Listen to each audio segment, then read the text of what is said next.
Hey everybody, welcome to Business and Technology in Tennessee, a podcast from InfoSystems. I'm Josh Davis, the Marketing Director at InfoSystems, and we're on episode 16 now.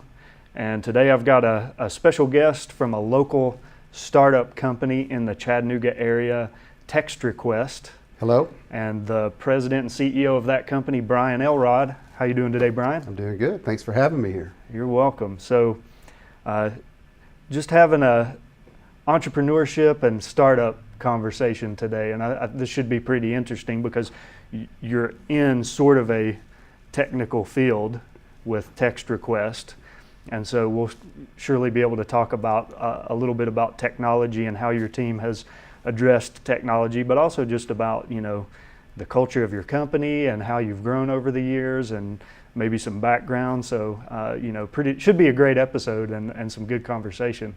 Let's hope so. Yeah. So give me just a quick intro of what is Text Request and how did that company get started? Gotcha. So Text Request is a company that focuses on text enabling small businesses and really any size business, but we focus on small to medium businesses, and we provide them the platform and all the tools they need so that they can do it in an organized manner. Mm-hmm. And that's a lot of features we've built up, mobile apps and out of office replies and a whole lot of things they need just to do it professionally so they're not passing around a cell phone. Yeah. And at the end of the day, people want to communicate via SMS, and that's how friends communicate, and why could you not be able to do that with a business? So yeah, I mean, that's, as a marketing director for going on 10-ish years now, that's one of the challenges, is figuring out how your customers prefer to communicate. Right. And being able to send them messages that you feel good about they will receive the message, and then you also feel good about, I'm not invading their space too drastically. I mean, it's almost like email has become, at least in my opinion, and there's probably various opinions on this, but it's like email has become this space where people are becoming increasingly sensitive about spam, and I know I am. There have been times where I've stayed at a hotel, and after the fact start getting almost daily emails about, what are your plans for this holiday? Here's a special promotion. I'm like, I never signed up for email marketing. Right. Why is it that you're, but at the same time, how does that hotel view me as a valuable customer that they want to communicate with on a regular basis? I'm sure text is playing into that. So how are you all positioning SMS or text messaging into the whole marketing and communication stack that marketing directors would be using? So that's a great point, overuse and marketing. And we really view ourselves as a conversational platform and not a marketing platform. Right. And we open it up, really most of our customers open it up with letting their customers text them. Mm-hmm. So that's where the conversation begins. Not so much outbound, but inbound communication. We've developed a really neat SMS chat option to replace maybe a live chat. Mm-hmm. So, and it works from a desktop and a mobile application where a customer can ask the question.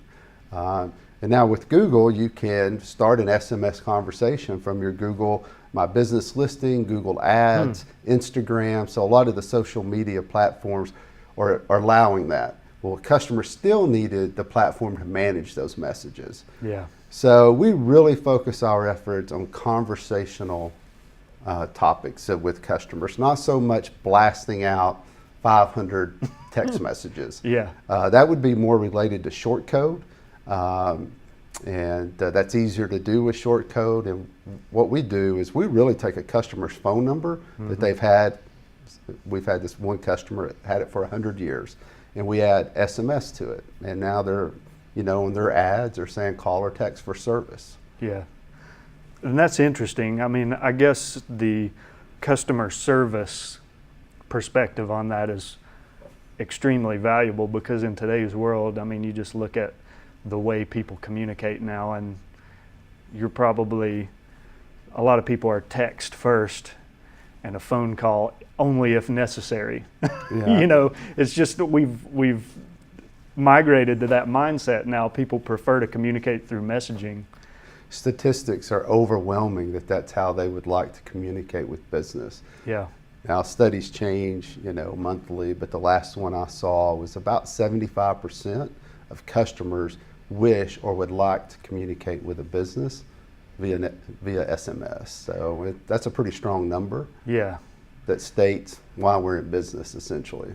And I have noticed, as web technologies have advanced over the years and web chat, live chat became a possibility for companies to communicate directly through an interface via messaging. Now it's almost expected that your website's going to have some kind of chat option on there. So this is something I'm curious about. I'm sure you've got best practices that you advise your customer on how to get started and how to use the text request platform, because we all know that when you've got a technical product that's probably something people haven't used before, there's an education component where you really, if you want long-term satisfied customers, you're going to have to help assist them in getting up to speed on using your platform. So how do you address that with new customers, and is there any kind of balancing act where you're advising them on how to use email, how to use live chat on their website, how to use text request? I mean, what's the conversation like there? So our customer journey really starts with a demo. Mm-hmm. And our demos average about 30 minutes, and we really walk through how they could use the product. So they get a pretty good understanding. And now, because it is so easy to use, I mean, you can put your colors on the widget, on the SMS chat widget. Mm-hmm. A non-technical person can set it up. Yeah. They can go in, pick their colors, have it match their brand, push a button, and it generates the code for them. But after the demo process, then we do a daily training call, sometimes 2 a day with groups. So as they bring their users on, they understand how to use the product and get the most from it. Yeah. With our service, we don't charge a setup or a training fee. We just feel like that's how we keep that customer a long time, is to make sure they adopt and use the product to its fullest. But I would say the demo process and then the training process is really how we address most of those. Yeah, I mean, I worked for 6 years for a software company, and that was the crucial point, is the end user adoption of the product. It doesn't matter how great your platform is, what the features are, how easy it is for a non-user to use, and all that. If you ultimately don't support them using the system and help them adopt it, and to where it just becomes, hey, we can't do without this. This is a crucial piece of our business. If you can't get to that point, then you're always at risk of being replaced or canceled or something like that. So, I mean, the fact that you look at that as a job that you provide for free because, hey, this platform's so important to the customers, we want to make sure that they know how to use it and don't have to pay to get there. That's a fantastic offering. So churn is always a topic at a SaaS, for sure. Yeah. We're always trying to find ways to improve our churn. And I don't mind saying our annual churn is around 2%, around 20%, little less than 2% a month. Mm-hmm. And sure, we'd like to cut that in half. But the majority of those churn customers are ones that never implement the system. Yeah. They see it as a good idea. We need this.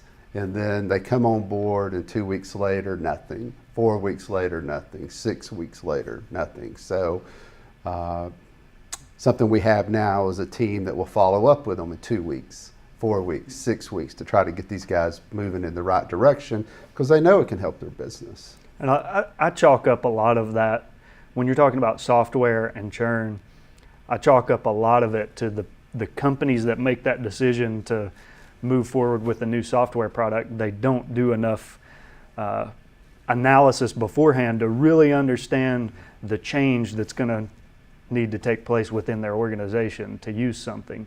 You know, whether you're talking a CRM system or an accounting system or whatever it may be, or a messaging and communication platform, you know, that things change. Things are going to have to change in order for them to adopt that new technology. And they just think, you know, it's like you have this mindset, you see something new and shiny, you're like, I want that. That sounds so fantastic. And then you pass over a credit card number and, oh, wait, I have to do something to make that work. You know, so there's a lot of pre-sales education that has to happen. Any particular ways you all have addressed like the pre-sales education side of it, getting people prepared for the change that's going to happen in their organization? Yeah, I mean, products that those two training periods, you know, the sale, the demo, and then the follow-up training. But something we really know is it's got to fit into their daily workflow. Yeah. Unless they're just dying for the product and they need it to solve a problem right, you know, at that point in time. Yeah. So we've done things like create a Chrome extension. That the great thing about the Chrome extension, a lot of people are working in the cloud, they're using Chrome. Well, they can use the Chrome extension with any software, any CRM, you know, customer management system that they have, and it's easy to use both. So that's a big part of that. Yeah. One of the things we're really focused on is more and more direct integrations. Building into Zapier, I'm not sure if you're familiar with that, but just, you know, a middleware company just to make it easier, again, to use our system so that they don't have to leave their current workflow. Right. So that's one way we've addressed that. And I think I was talking just prior to our recording about 2019. For us, direct integrations is a big part of that.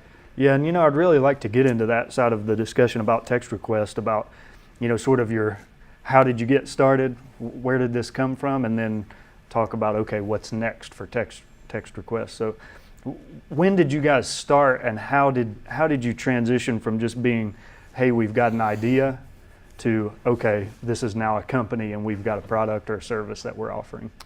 So every company that, this is my fourth company we founded, my wife and I have founded together. Everyone starts with her ideal. It's usually a need-based of something she's recognized. And in this particular case, we were actually at a restaurant. We couldn't get a hold of a waiter or, you know, a server. And we were thinking it'd be great to send a text. It populates in the back. Someone knows table, whatever, needs some help. Of course, it's pivoted many times since then. But that was the initial, you know, thought process.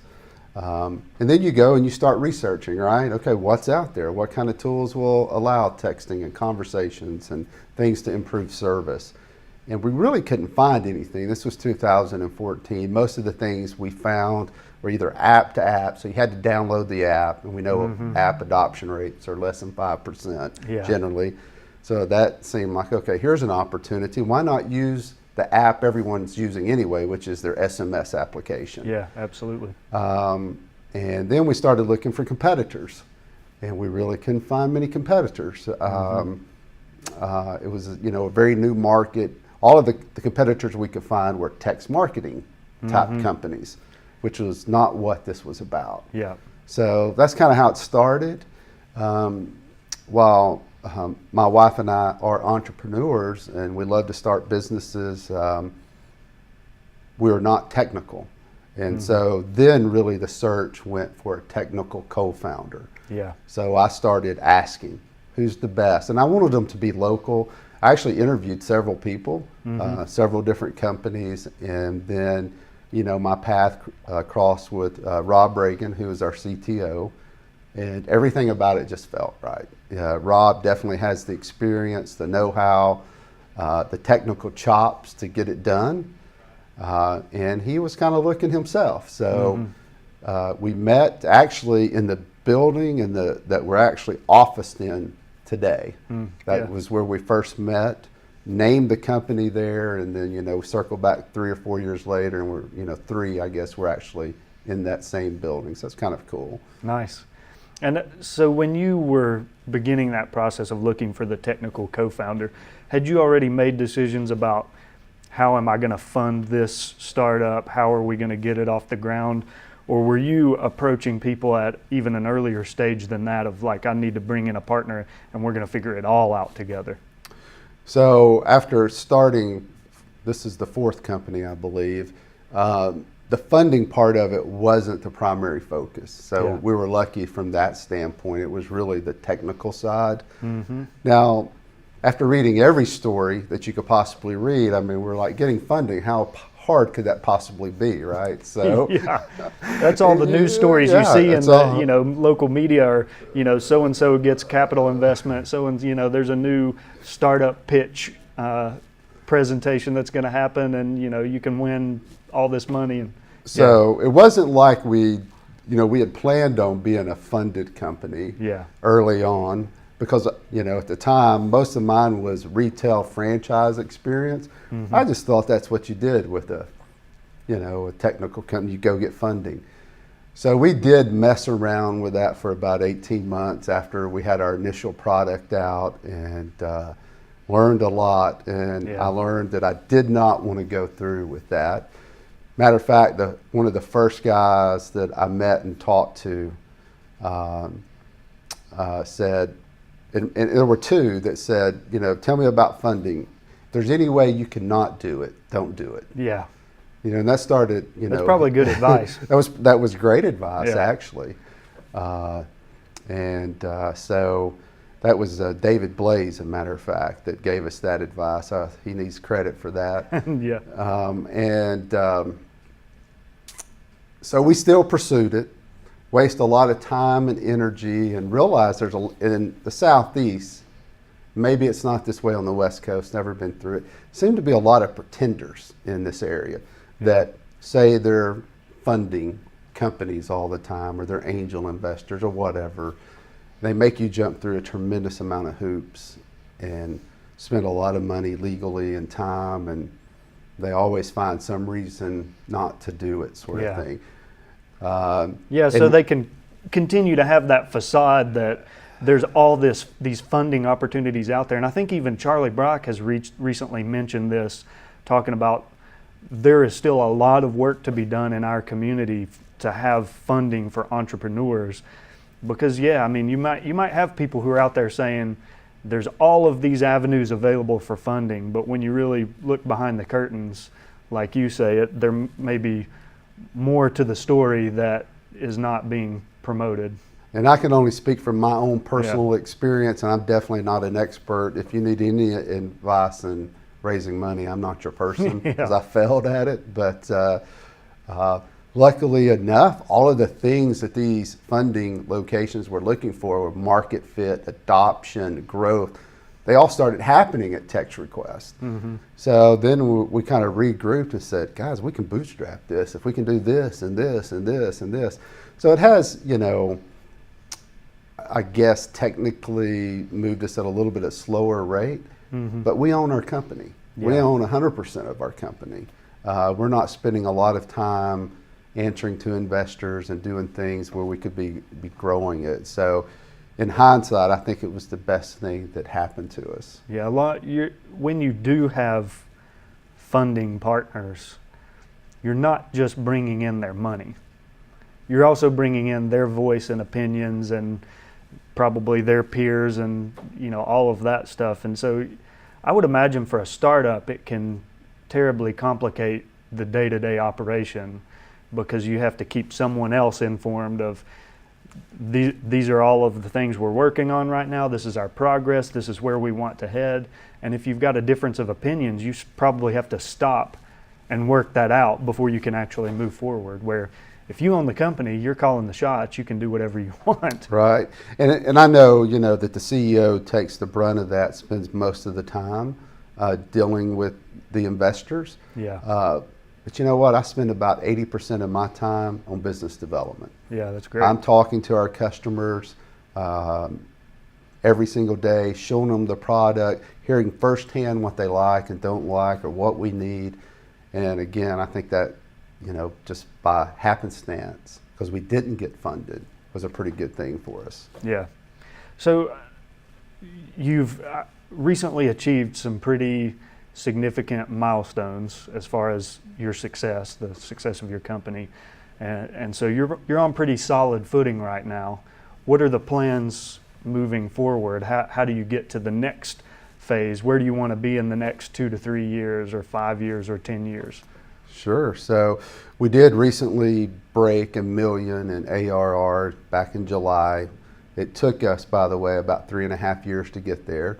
Yeah. I hear very few SaaS companies actually do that, so that was pretty significant for us.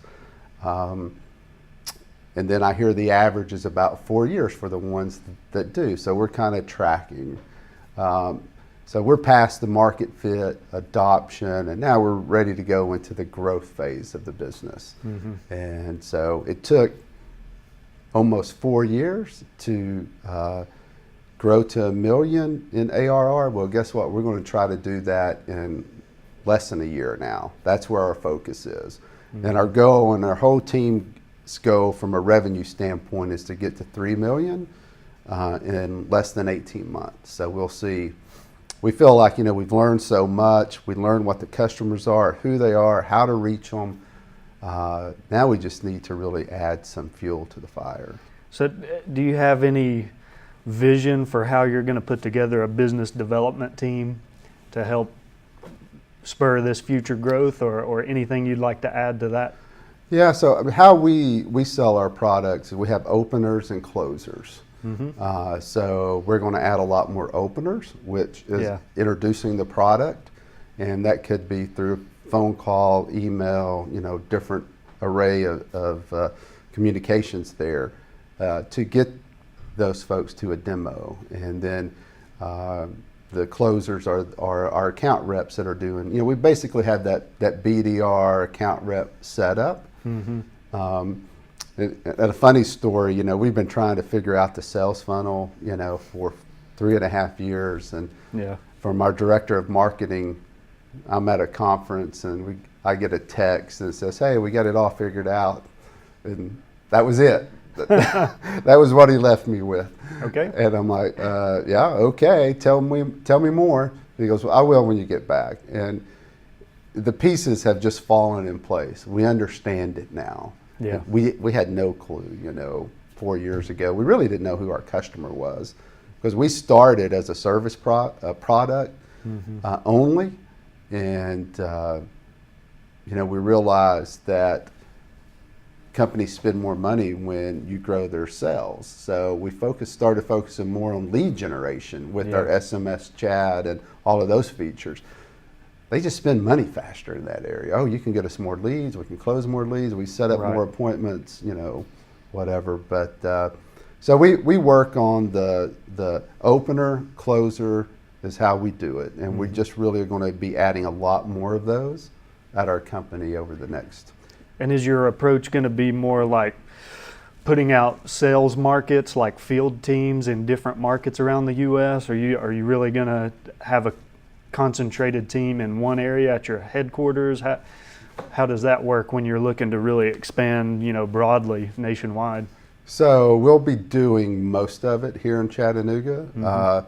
Although we are experimenting a little bit with a very professional opening call center in the mm-hmm. Philippines. Yeah. So we haven't made a final decision yet on whether we'll stick in that direction or use it here. A lot of people talk about cost savings when you go overseas, but if you hire a professional team, you're really not saving that much money. Right. You're frankly using their expertise on how mm-hmm. to work through a gatekeeper and set up a call script and that sort of thing, more so than you are really saving a lot of money. So, that's the plan there. So, just speaking from a marketing director perspective over the years that I've been in the business, there are times where I've had a dedicated internal business development rep who's just on the phone constantly. I've outsourced to call center groups or whatever to, cultivate a database and do the initial reach out. And it's such opening conversations is such a hard thing, because you're trying to break through the barriers of people who, if I get a phone call and I perceive it as a potential salesperson, I'm shutting it down Sure. immediately. It's so hard. But then you've got other people where, if you can just get the right message at the right time, it's almost an instant meeting. Oh, so glad you called me. But the balancing act there, because people, some people are going to be on the fatigue side of the spectrum. Some people are going to be on the, wow, I'm so glad you called me today side of the spectrum. It's such an interesting thing. I mean, so I think when you look at all of the communication channels, phone, I mean, as outdated as it seems with all the technology that's available today, phone is still a very important component. And now that you've got two ways of communication, in my opinion, if you've got two ways to communicate via a phone, I can either call and they can speak to somebody live, or I can text and sort of just put the ball in their court without as much of a immediate confrontation or immediate decision. It's just opening for that internal BDR. Things are all of a sudden becoming a little more easy. I mean, it takes the right person to be the opener. Yeah. It's a rare skill, in my opinion. And when you find somebody that can do that effectively, man, you got to hang on to that person. That is and they're usually undervalued, and Yeah. they should be overvalued for sure. So yeah, absolutely. Now that's just one of the avenues. I mean, inbound is another huge thing that we work on. Yeah.